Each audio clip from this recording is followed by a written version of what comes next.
Ato karon gihandom ang ika-500 ka tuig sa gasa sa pagtuo taliwala sa pandemya nga gidala niining COVID-19. Tingali nakaingon ta nga kasayang lamang sa kahigayunan. Dili kita makasaulog og laing 500 ka tuig apan adunay katarungan nganong nahitabo kini sa panahon sa pandemya.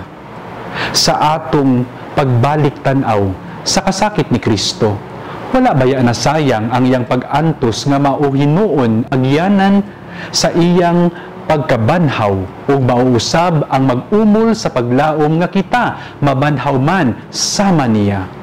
Aron ang ato dalan hanap og mangitgit. Sa ingon aning kasinatian, himua nga ang kasaulugan sa kinsentenaryo sa pagtuo sa Pilipinas usa ka kahigayunan nga maglakaw karon kita dinasig niining gasa sa pagtuo. Usa ka banwag sa panahon nga dili kasaligan ang tawhanong pagpaningkamot.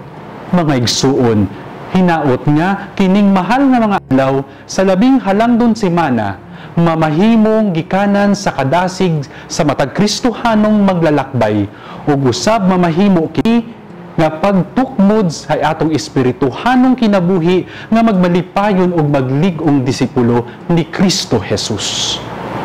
Amen.